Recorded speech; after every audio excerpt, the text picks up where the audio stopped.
Now, we know that children from poorer areas often lag behind their classmates in terms of literacy. Now, a charity project in London is managing to narrow that divide. It's called the Doorstep Library, and teams of volunteers take books to children on disadvantaged estates to encourage the youngsters to read. Well, it's working so well, the charity wants to expand. Leslie Ashmell spent the day with the volunteers.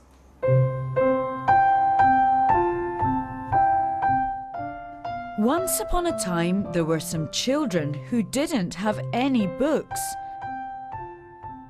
But then, some strangers came knocking on their doors with rucksacks full of stories.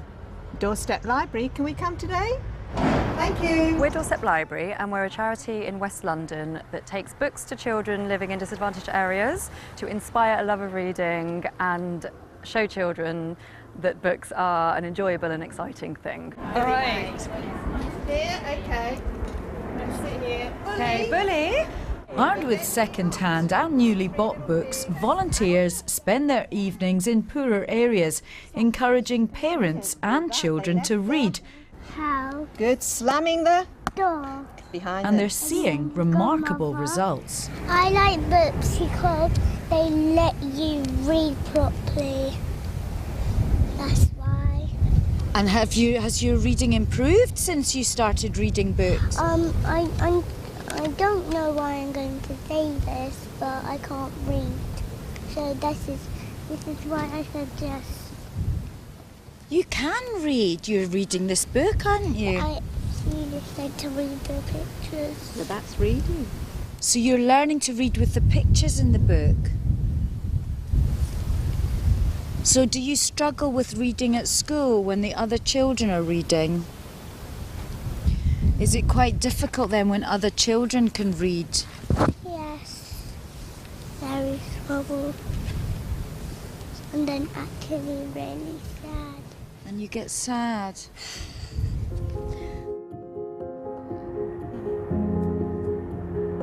She's had a lot of issues with health, like she was born with 3 holes in her heart, so she's struggled with sort of like going to school, and she has had a lot of time off. So when they come and read to her now, it's brilliant. I mean, she's gone up a level in her reading, and her confidence has got so much more. And she obviously, same people come every week, every Tuesday, and they really she really enjoys it. She sits at the door waiting for them now.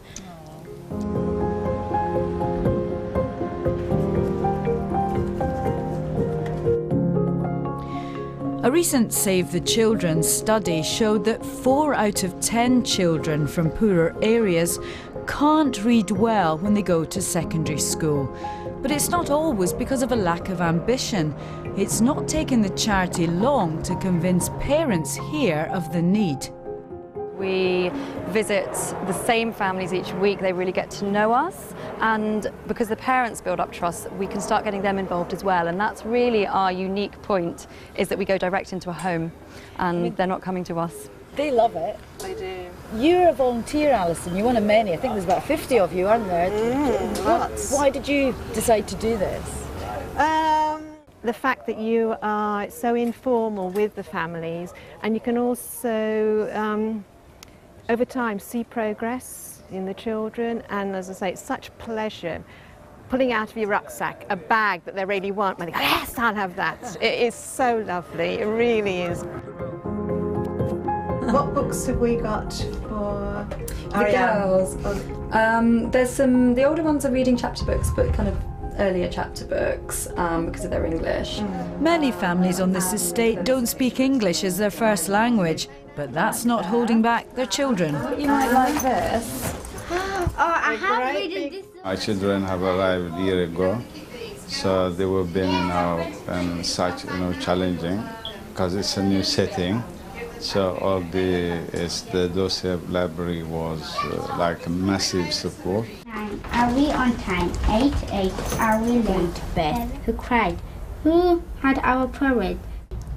Wiggly, wiggly, giggly, giggly. Well, that was a big tongue twister, wasn't it? Well done, you managed that really well. They're so nice. I think it's brilliant. Why do you like it? Because they help us read. Yeah? Yeah. Do your teachers think you're good at reading now? Yes. I think so. Very well read frog who jumped upon a lily pad and jumped upon a log. You should read because it helps you talk and know new and learn some new words from the books you read. And that is what's called a good news story. The end.